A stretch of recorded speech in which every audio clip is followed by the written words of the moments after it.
المرسلين سيدنا وحبيبنا وشفيعنا ونور قلوبنا محمد حبيب رب العالمين وإمام الغر المحجلين وعلى آله وصحبه أجمعين. سبحانك لا علم لنا إلا ما علمتنا إنك أنت العليم الحكيم.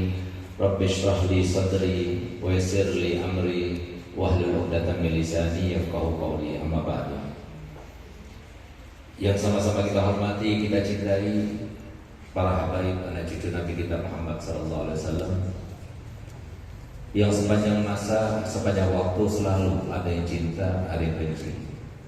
Dari zaman cucunya Nabi yang pertama yaitu Sayyidina Husain dan Sayyidina Hasan sampai akhir hari, akhir nanti seperti itu keadaannya. Sehingga pantas kalau kemudian Nabi SAW bersabda dalam hadisnya, man ahabbahum fahuwa mu'min wa man awadahum fahuwa munafik. Yang cinta kepada mereka berarti dia seorang mukmin, yang benci kepada mereka berarti dia seorang munafik. Bukan ulun yang memvonis, tapi Nabi Muhammad SAW. Semoga kita sekalian termasuk yang cinta pada zuriat Nabi, sehingga kita termasuk yang disenangkan oleh Nabi, dibahagiakan oleh Nabi kelak nanti bersama Nabi dan dalam rombongan Nabi. Amin amin ya rabbal alamin. Alhamdulillah banyak habaib ada bersama kita. Ada Habib Umar bin Hasan dan juga Abah Hashim wa Habib Idrus bin Abdullah Idrus, Habib Idrus bin Abdul Habsyi, Habib Zainal Abidin bin Ahmad Habsyi, dan tamu kita yang datang dari Jakarta, Habib Alwi bin Abu Bakar Al-Haddad, dan juga Habib Adham Al-Hasani yang datang dari Yaman, dan semua para habaib, ada Habib Malik Al-Kar, Habib Husain Al-Haddad, dan semua para habaib. Maaf saya tidak sebut satu-satu, tapi insyaAllah banyaknya habaib bersama kita menandakan keberkahan lebih banyak ditumpahkan oleh Allah Ta'ala untuk kita semuanya. Sehingga kami yakin insyaAllah perhatian Nabi untuk kita semuanya, syafaatnya Nabi untuk kita semuanya, dan semoga kita semuanya dipandang oleh Nabi, dirindukan oleh Nabi. Amin amin ya rabbal alamin. Yang saya hormati, saya muliakan para alim ulama, para guru agama, yang kalau bukan karena mereka kita tidak mengenal siapa Nabi Muhammad, siapa keluarga Nabi Muhammad, siapa para aulia, siapa para ulama. Tidak ada lagi bunyi pekerti, sehingga pantas kalau mereka itu adalah yang sangat dan paling dicintai oleh Nabi Muhammad SAW, karena mereka lah yang paling membantu Nabi Muhammad di dunia, membantu Nabi Muhammad karena mereka dientaskan daripada api neraka, dan di akhirat nanti membantu Nabi Muhammad karena mereka membagikan syafaat untuk umatnya. Semoga kita mendapatkan barokah daripada mereka semuanya, dan kita doakan mereka semuanya, para guru kita panjang umurnya, sehat badannya, dimudahkan segala urusannya, ditambah semangat berdakwahnya, dan semoga mereka semuanya ya Allah kabulkan hajatnya bersama Nabi Muhammad di dunia, di barzah sampai di alam akhir insyaallah. Amin ya rabbal alamin. Yang saya hormati, saya muliakan, dan sama-sama kita cintai serta kita doakan para pejabat yang kalau bukan karena mereka tidak aman kita hidup, yang disejajarkan oleh Allah para umara ini dengan para ulama. Di dalam Al-Quran disebutkan Allah Ta'ala firman, wa atiullah wa rasulah wa ulil amri minkum. Mereka lah yang disebut oleh Nabi SAW salah satu daripada yang nanti akan mendapatkan teduhan, naungan, di mana pada saat itu tidak ada naungan kecuali naungan Allah. Dan semoga para pejabat yang hadir pada kali ini, khususnya Bapak Bupati, Bapak Wakil, dan semua para jajarannya, termasuk yang berada di bawah naungan itu, sehingga kita semuanya termasuk yang bersama Nabi Muhammad, masuk surga bersama Nabi Muhammad, dan bertetangga dengan Nabi Muhammad. Amin amin ya rabbal alamin.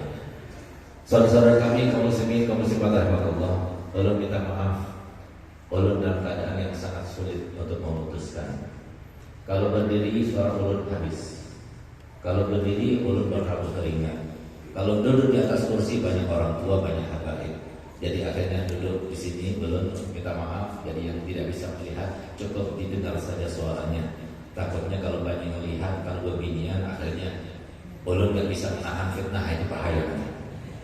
Semoga ulun dimaafkan. Jadi duduk tidak sambil berdiri, dan semoga bermanfaat untuk kita semuanya insyaallah. Amin ya rabbal alamin.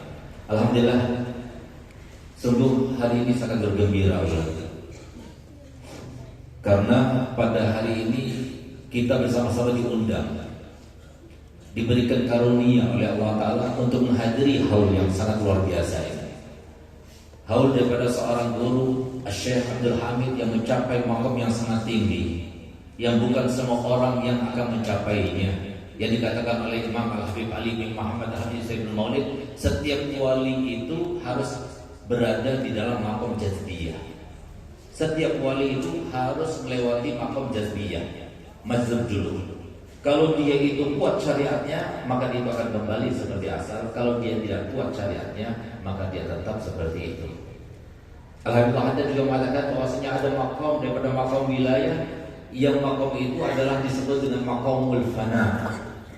Sehingga ketika sudah sampai kepada maqamul fana, maka tidak ada yang tampak di dalam matanya kecuali Allah. Dan beliau salah satu Imam Ibn Arabi juga, Al-Khallaj, dan juga Siti Junar di Indonesia, itu semua termasuk semacam itu. Tetapi yang perlu kita pelajari daripada manaqib Sayyidul Haul, dan kita dikatakan oleh Nabi SAW untuk menjadi umatnya yang cerdik, yang cermat, yang pintar. Kenapa? Karena Nabi kita Muhammad SAW beberapa kali di dalam kehidupan beliau bersama sahabat-sahabatnya, beliau memberikan instruksi kepada sahabatnya seperti itu. Sehingga suatu waktu beliau itu berjalan melintasi kebun-kebun yang sangat indah dan menawan, maka di saat itulah kemudian beliau bersabda, "Inna fi hadhil manazil al-jamilah la hikamun wa ibar."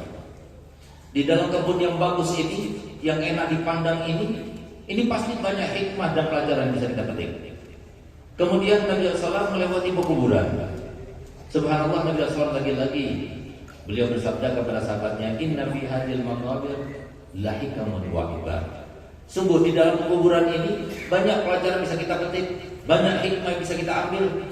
Subhanallah, begitu sampai ke masjid beliau, setelah melaksanakan sholat, lalu beliau menatap wajah sahabat-sahabatnya satu persatu yang berlainan memang kulitnya, wajahnya, dan status sosialnya. Lagi-lagi Nabi SAW bersabda, "Inna fi hadhil wujuh al-mukhtalifah la hikamun wa ibar."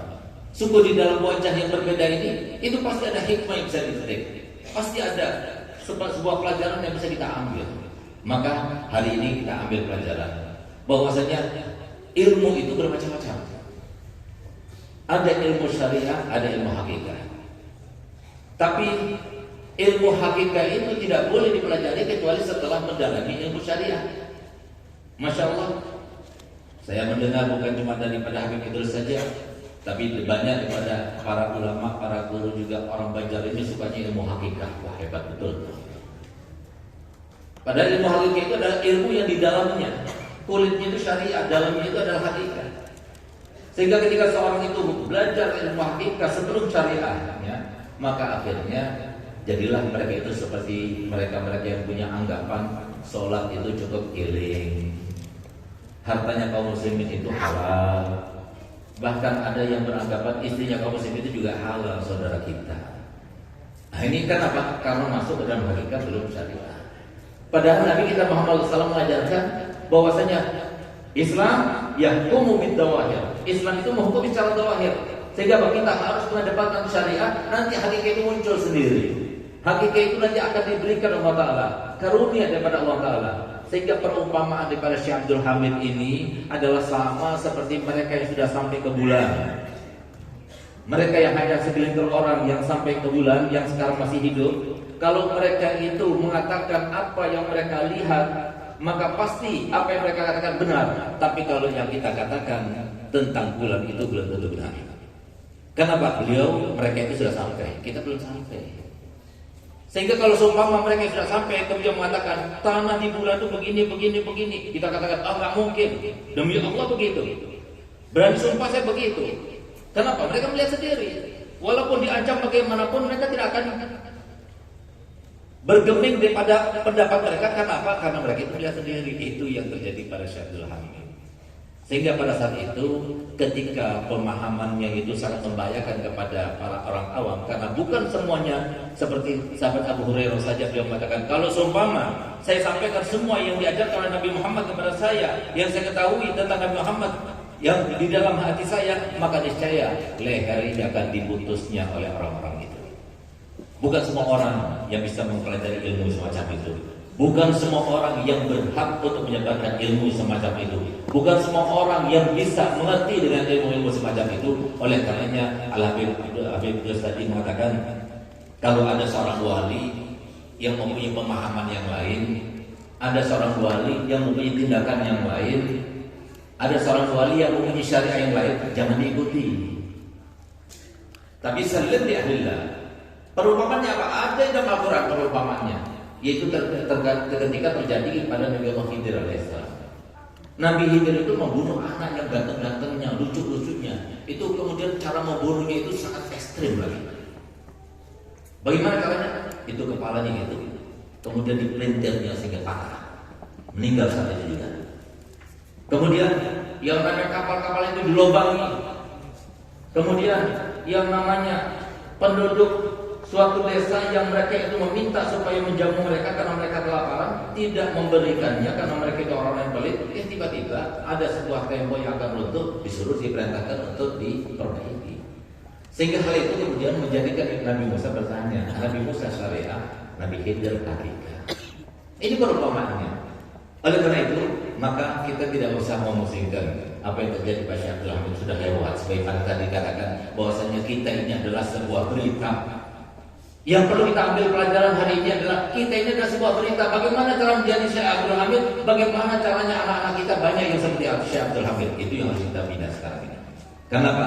Kalau sudah aulia banyak di Banjar ini, insya Allah yang namanya Banjar menjadi baldatun thayyibatun waladun ghafur. Tapi ketika di Banjar ini banyak orang-orang yang fasiknya, banyak orang-orang yang zalim, banyak orang yang bermaksiat, maka yang terjadi itu adalah azab Allah akan terjadi pada kita. Oleh karena itu yang harus kita budidayakan itu adalah anak-anak yang soleh yang tidak akan menjadi wali Allah. Bagaimana akan menjadi wali Allah? Ini penting sekali dan semoga kita menjadi wali Allah. Jangan sampai kita katakan, jadi wali Allah tidak mudah, sulit sekali. Sulit memang, tapi kalau Allah mudahkan mudah. Yang penting kita mau. Kalau sudah dalam hati saja kita katakan, saya tidak mau jadi wali, tidak mungkin jadi wali, itu dosa besar. Kenapa demikian? Karena Allah memberikan modal kepada seluruh hambanya itu sama. Jangan sampai kita katakan karena saya ini ahli maksiat, berarti saya tidak mungkin menjadi orang dekat pada Allah. Karena saya ketaatannya sedikit, maka tidak mungkin saya menjadi orang dekat pada Allah. Jangan kita katakan demikian. Karena Allah Ta'ala itu tidak membutuhkan sama sekali kepada ketaatan kita, tidak menambah kemuliaannya sama sekali ketaatan kita. Sebagaimana yang namanya kemaksiatan kita sebesar apapun tidak akan mengurangi sedikit pun daripada kemuliaan Allah Ta'ala, sama sekali. Sehingga kalau Allah berkehendak, maka kita sekarang ini berada di sini semua kita kehendak Allah. Kalau bukan kehendak Allah, tidak mungkin kita berada di sini. Semua kehendak Allah. Alhamdulillah Allah masih berkehendak kita mau sholat 5 waktu. Allah masih berkehendak kita mau mencintai para wali Allah. Allah masih berkehendak mau walaupun kita itu panas-panasan mau datang ke sini. Kan apa? Kan kita berharap barokah daripada Allah Ta'ala, pahala yang besar pada Allah Ta'ala. Ini semua karena Allah yang memberikan. Berapa banyak di luar sana? Jangan kita katakan bahwasanya puluhan ribu yang hadir sekarang ini udah sangat luar biasa. Karena yang enggak hadir itu lebih banyak lagi. Tapi alhamdulillah kita termasuk yang hadir. Insya Allah kita akan dapat barokah yang banyak. Oleh karena itu, ayo sama-sama kita bagaimana caranya untuk menjadi wali Allah. Sebelum menjadi wali Allah, ayo sama-sama kita menjadi soleh. Kalau sudah menjadi soleh, maka insya Allah kita menjadi wali Allah. Contoh menjadi soleh sampai kita meninggal, dipastikan apa yang akan terjadi kalau kita menjadi soleh. Dan ini yang harus kita jadikan sebuah orientasi dalam kehidupan kita. Bagaimana caranya saya jadi orang soleh? Bagaimana cara istri saya menjadi solihah? Bagaimana cara anak saya menjadi anak yang soleh? Bagaimana cara putri-putri saya menjadi putri-putri yang solihah? Bagaimana para tetangga menjadi tetangga yang soleh dan solihah? Bagaimana masyarakat yang menjadi masyarakat yang soleh dan solihah? Itulah orientasi kehidupan kita, supaya kita itu menjadi cerita yang baik. Bagaimanapun kita akan menjadi cerita yang baik. Oleh karena itu saya akan jelaskan bahwasanya siapapun di antara kita yang hadir sekarang ini, yang lelakian, yang beginian, semuanya punya kesempatan yang sama untuk mendekat pada Allah. Mohon maaf, siapapun di antara kita yang beda status sosialnya sekarang ini, karena dia punya mobil yang megah, mobil yang mewah, rumah yang megah, harta yang melimpah, ketahuilah bahwasanya itu semuanya tidak akan tampak di pada masa. Mohon maaf, yang merasa dirinya itu tampan, sementara yang lainnya itu jelek, yang merasa dirinya itu putih, sementara yang lainnya itu hitam, nanti di pada masa tidak dipersoalkan lagi. Tapi yang menjadi persoalan nanti adalah mereka yang banyak pahalanya, mereka diridhoi oleh Allah, dan mereka yang dimurkai oleh Allah, dan mereka yang banyak maksiatnya kepada Allah. Itu yang jadi persoalan nanti di akhirat. Oleh karena itu para hadirin oleh Allah, kenapa saya katakan usahakan hidup kita sebelum meninggal harus jadi orang soleh. Kalau bisa jadi wali Allah. Karena orang soleh itu adalah orang yang bahagia hidupnya. Saya masih teringat bapak-bapak, ibu-ibu semuanya. Saya punya abang kata begini, ketika 3 hari sebelum meninggal dunia, beliau kumpulkan anak-anaknya. Setelah beliau itu bawa kami ke tempat beliau sekarang dikubur. Beliau katakan, nanti kalau Abi meninggal, kuburkan di sini ya. Nanti jangan dikuburkan di sini kecuali Abi sama mamanya saja. Lalu saya punya adik berkata, loh, nanti kalau seumpama kita meninggal di mana itu di sana? Gelap itu di sana nanti insya Allah terang. Subhanallah sekarang sudah terang. Tapi semoga kita masih lama meninggalnya. Subhanallah, saya punya apa itu setelah beliau memberikan petunjuk bahwasanya di situ di tanah itu beliau dimakamkan, beliau balik ke kantor, kemudian berkata begini, ketahuilah anak-anakku sekalian, pondok ini semuanya, bangunannya, tanahnya, mobil-mobilnya dibeli itu bukan semuanya dengan uangnya pondok atau uangnya donatur. Ada uangnya Abi. Abi seorang dai, Abi seorang pengasuh pondok pesantren. Tentunya Abi ada hadiah diberikan kepada Abi. Wali santri memberikan hadiah buat Abi. Abi pidato dapat hadiah. Itu adalah untuk Abi pribadi. Tapi kita bilang, dengarkanlah ikrarnya Abi, bahwasanya semua yang Abi miliki di pondok ini maupun di luar pondok ini semuanya Abi wakaf untuk Allah dan Rasul. Di saat itulah kemudian beliau katakan, tapi jangan sampai kemudian kalian itu berkata bahwasanya Abi ini adalah ayah yang jahat yang mengemis kepada anak-anaknya, tidak meninggalkan harta waris. Karena bukan pekerjaan Abi memberikan harta waris, meninggalkan harta waris, tidak. Tapi yang mengurusi urusan dunia kalian, urusan makan kalian, urusan pakaian kalian, urusan rumah kalian itu adalah Allah. Urusannya Abi sebagai orang tua adalah bagaimana caranya supaya kalian itu menjadi anak yang soleh. Kalau sudah menjadi anak yang soleh, cukup sudah, itu tugas orang tua. Kalian pasti akan bahagia hidupnya. Dan Abi yakin kalian sudah dididik sendiri oleh Abi di pondok ini. Kemudian Abi berangkatkan pergi ke Hadramut, pergi ke Madinah, pergi ke Makkah. Kalian sekarang sudah kembali kepada Abi. Abi yakin kalian sudah soleh. Karena apa? Abi sangat yakin kepada ayat Al-Quran di dalam 2 titik. Yang pertama adalah innal ardo yarisuha ibadiyas solihun. Yang namanya bumi ini dimanapun letaknya, sebagai apapun kita, tidak akan kita menikmatinya kecuali kalau kita menjadi orang soleh. Kita punya rumah yang besar, tidak akan menikmatinya kecuali kalau kita orang soleh. Kita punya istri yang bungas, hanum, luar biasa, tidak akan kita menikmatinya kecuali kalau kita orang soleh. Kita punya harta yang banyak melimpah, tidak akan kita menikmatinya kecuali orang soleh. Coba lihat rata-rata para wali Allah. Mereka bukan orang punya, mereka bukan orang berharta banyak, tidak, tapi mereka hidupnya senang, gembira, bahagia. Karena itulah kebahagiaan. Bahagia itu bukan finansial, bahagia itu bukan materi, bahagia itu rasa yang ada di dalam dada kita. Sehingga walaupun kita tidak punya uang, tapi kita merasa bahagia dengan Allah, itulah bahagia. Sehingga subhanallah, suatu waktu ada cerita daripada seorang habib, seorang wali Allah yang itu dilahirkan di Tarif, kemudian besar kepada orang alim, belajar kepada seorang alim yaitu Abdullah bin Umar Asy-Syadri, murid beliau yang kemudian hijrah dari Hadramut pergi ke Indonesia, namanya Habib Muhammad bin Thawahir Ba'du, yang ada di Palembang sana, di Kediri. Itu dilaksanakan haul setiap tahun. Beliau kebetulan rumahnya itu terbuat dari bambu. Kata orang Jawa itu rumahnya itu terbuat dari gedek, bukan seperti kayu ulin masih bagus. Ini dari bambu yang kering itu, begit-begit seperti itu. Sehingga kalau seumpama beli itu mau keluar atau mau masuk ke rumah, itu pintunya diangkat dulu, digeser. Tanahnya itu bukan lantai, bukan keramik, tapi dari tanah biasa. Bahkan belum disemen belum. Kebetulan ada salah satu muridnya yang kaya raya, dia punya 6 tungku emas. Dia datang kepadanya dan berkata kepada beliau, Habib, izinkan kami membangunkan rumah untuk antum dari bata. Spontan Habib itu mengatakan begini, jangan Haji, jangan. Saya tidak punya hutang saja sudah cukup. Kita kadang sudah punya hutang, punya uang masih belum cukup juga. Dia bilang, saya nggak punya hutang, dia sudah cukup. Sebentar lagi saya akan meninggal tadi. Kamu lihat sendiri bagaimana saya sudah tua. Sebentar lagi saya akan meninggal. Biarkan saya ringan hisabnya. Subhanallah. Coba lihat bagaimana beliau. Bahagia beliau dengan rumah itu, bahagia. Kenapa? Karena bahagia itu tidak diukur dengan finansial sama sekali.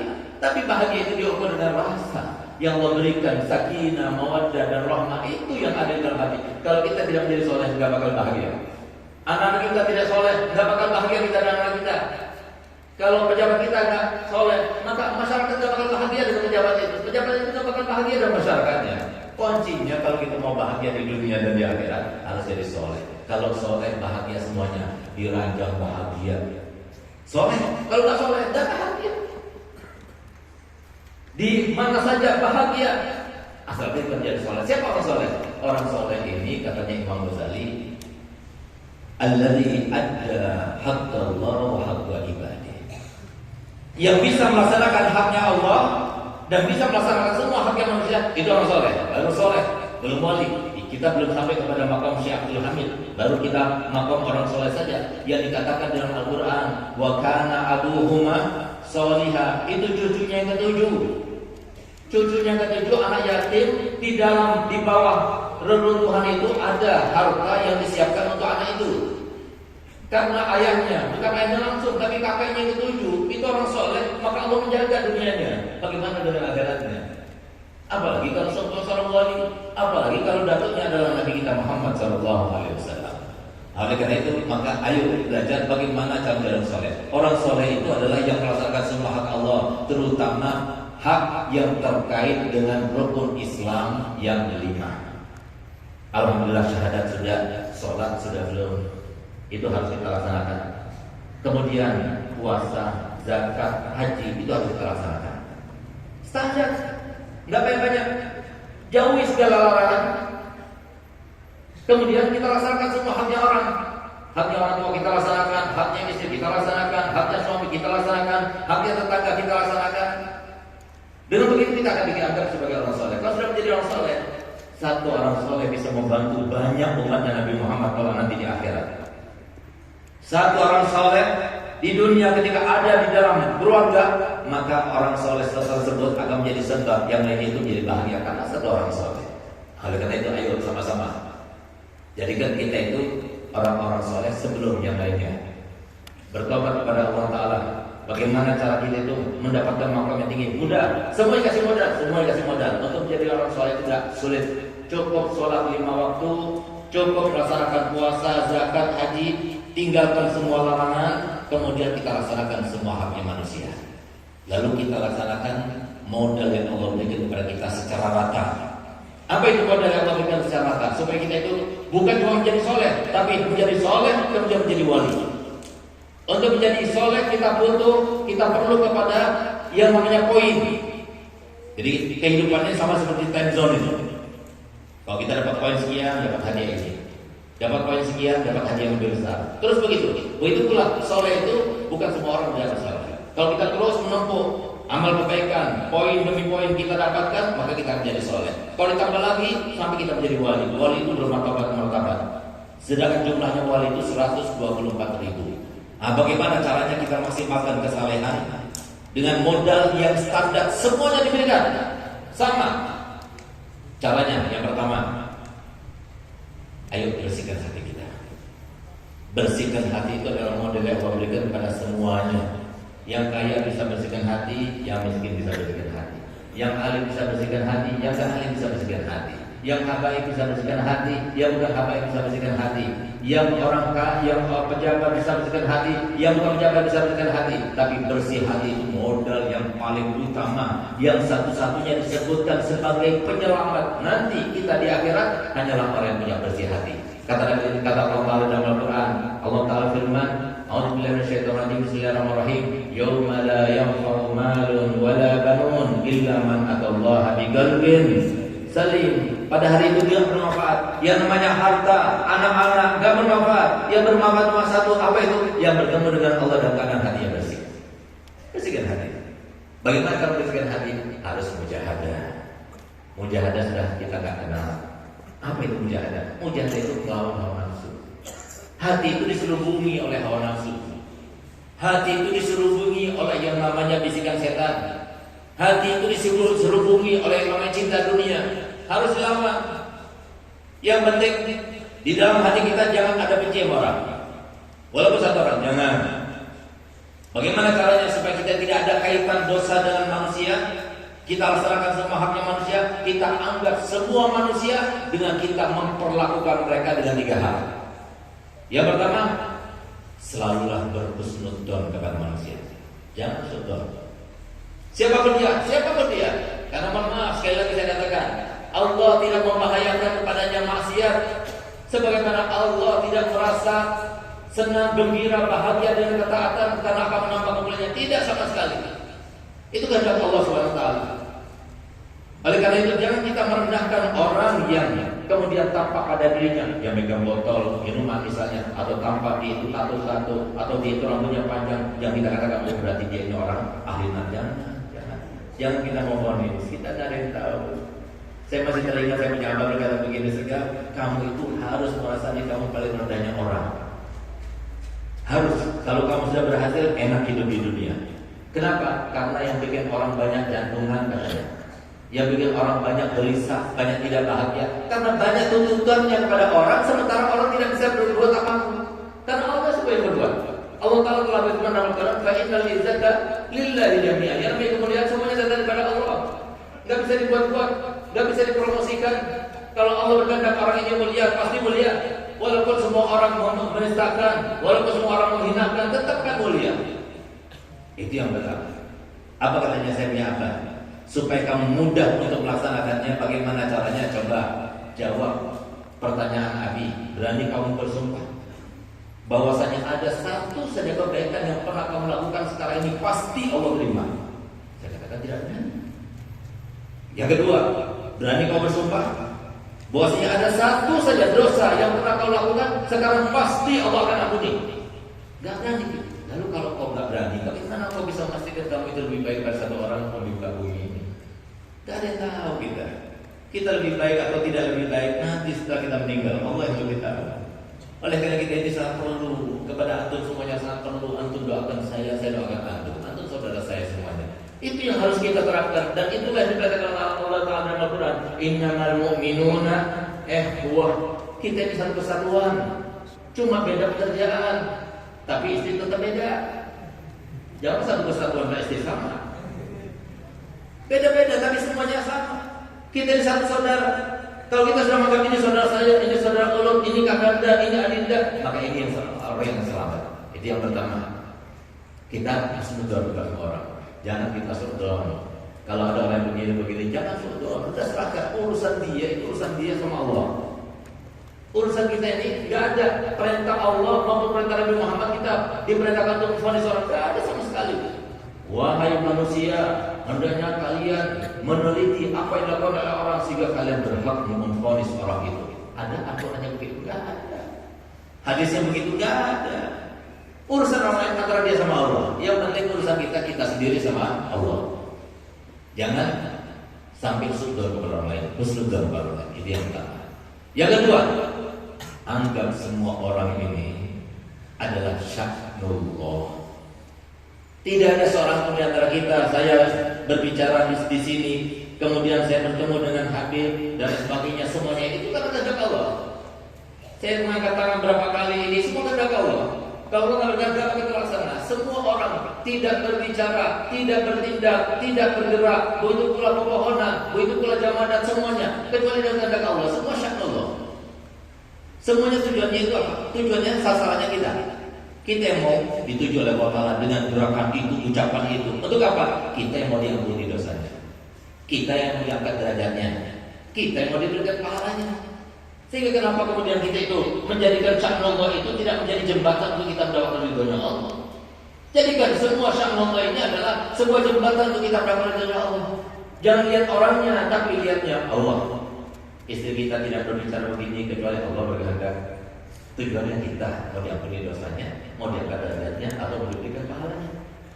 Ada orang menipu kita, ada orang begini kita dan sebagainya. Nah, kita sebenarnya nggak ada di dunia ini di dalam perkataan Allah yang kejadian itu kebetulan. Tidak ada kebetulan di sisi Allah. Semuanya itu sudah direncanakan. Ayo sama-sama kita anggap semuanya seperti itu, sehingga kita selamat daripada yang dosa yang terkait dengan manusia. Itu yang kedua. Yang ketiga, kata Nabi Muhammad, supaya kita selamat daripada kaitan dengan manusia, maka hendaknya laksanakan senjatanya Nabi. Ini senjatanya Nabi, ini senjatanya sahabat, ini senjatanya para tabi'in, ini senjatanya para ulama, ini senjatanya para soleh. Apa itu?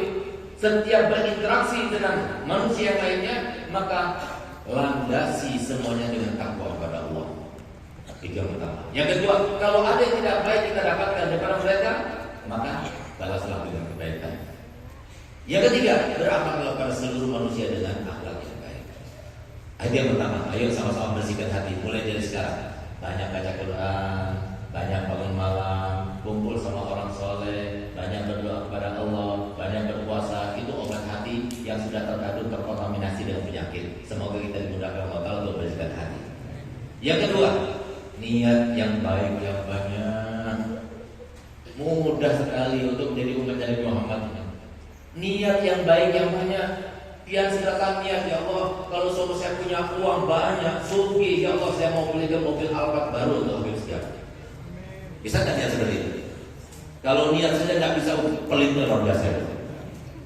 Niat seperti itu, saya terima Allah Ta'ala, diterima. Ada orang berpikir, ya Allah, aku niat ya Allah, kalau seumpama aku mempunyai uang yang banyak, menjadi orang sugih, saya akan bantu orang itu, bahkan saya akan bangun langsung, saya sendiri yang bangun. Niat saja, niat. Ada orang habib datang, ada orang alim datang, ya Allah, saya niat kalau saya mampu, saya akan menyerahkan beliau, membahagiakan beliau. Pagi mau berangkat dari rumah, niat yang banyak, ya Allah, saya setiap ketemu sama orang yang perlu kepada pelayanan saya akan layani. Yang perlu kepada bantuan saya akan bantu. Yang perlu untuk mendapatkan kabar gembira, saya akan berikan kabar gembira. Niat yang banyak, karena niat itu yang akan menyampaikan kita kepada Allah. Kalau amalnya belum tentu diterima oleh Allah Ta'ala. Kenapa kata Nabi Muhammad SAW? Niatul mar'i khairun min amali. Niatnya sesuatu itu lebih baik pada amalnya. Kenapa kata ulama? Nabi Muhammad kata demikian, karena niat itu tidak bisa disusupi dan disisipi oleh setan dan hawa nafsu. Nggak ada orang, saya tadi niat sombong loh, saya tadi niat gila. Niat itu dalam hati. Nggak ada yang tahu niat kita kecuali kita sama Allah. Orang lain nggak tahu. Niat yang banyak. Bahkan kata Nabi Ahmad bin Hanbal, Ammukum Ali, paman kalian Habib Ali Habsyi, saya belum maulid. Itu beliau mendapat makom yang tinggi itu karena 3 hal. Yang pertama bersih hatinya, yang kedua karena taat kepada ibunya, dan yang ketiga karena itu banyak niatnya. Perbanyak niatnya, kita itu terbatas hidupnya. Mau jadi orang sugi dari dulu doanya sampai sekarang nggak sugi-sugi. Sudah kerja kota pati nggak sugi-sugi. Kalau nunggu suginya kita beramal, kapan lagi kita mau beramal? Dari sekarang ini semuanya beramal. Ayo semuanya ya Allah. Semoga saya punya uang yang banyak. Saya akan bangun masjid. Saya akan bangun musola. Saya akan menjalankan Nabi Muhammad. Saya akan bantu para ulama. Lihat saja. Insya Allah yang di bagian itu karena apa? Karena pernah suatu waktu Nabi SAW berjumpa dengan sahabat yang baru masuk masjid. Begitu masuk dalam masjid panggil Nabi. Ya bulan, kemana? Lalu kemudian ditanya oleh Nabi, apa yang kau lakukan? Sehingga aku lihat sekarang ini malaikat yang mencatat amal kebaikanmu sampai sekarang belum tuntas juga. Maka dia jawab, ya Rasulullah, dia belum apa-apa. Coba kau ingat-ingat dari mulai kau keluar rumah sampai ke masjid ini, apa yang kau lakukan? Akhirnya dia teringat, oh ya Rasulullah, tadi aku ketika melewati padang gurun Sahara, maka terbersit dalam hati kami seandainya Allah memberikan pasir-pasir di padang gurun Sahara itu menjadi biji-bijian gandum untuk saya, maka saya akan bawa semuanya kepadamu ya Rasulullah untuk kau bagikan kepada sahabatmu di dalam masa yang kacau ini. Apa kata hebat? Itulah sebabnya aku melihat pahala kamu itu sampai sekarang belum tuntas untuk ditulis. Hanya niat, tapi tulis semuanya. Oleh karena jangan lupa niat yang banyak, terutama niat kepada untuk orang tua itu adalah paling afdalnya sedekah. Niat pada ulama itu adalah paling afdalnya pekerjaan. Kemudian yang ketiga, yang terakhir yang mudah untuk kita lakukan, semuanya bisa melakukan. Apa itu? Yang ketiga adalah cari syafaat sebaik-baiknya. Sekali lagi saya katakan, tidak mungkin kita mengadakan amal kita gimana? Sebutkan satu amal saja yang bisa jadi sebagai andalan kita pada Allah. Tidak ada. Salat kita yang mana? Tahajud kita yang mana? Sedekah kita yang mana? Talim kita yang mana? Hadir majlis kita yang mana? Sulit. Kebanyakan sudah disusupi dengan yang baik yang bisa menggugur berpahalanya. Sehingga bisa kita lakukan sekarang ini banyak syafaat. Cari syafaat sebanyak-banyaknya. Seperti sekarang ini alhamdulillah kita ramai-ramai berbondong-bondong datang ke sini untuk apa? Mencari syafaatnya Syekh Abdul Hamid. Karena kita sekarang ini menjadi tamunya beliau.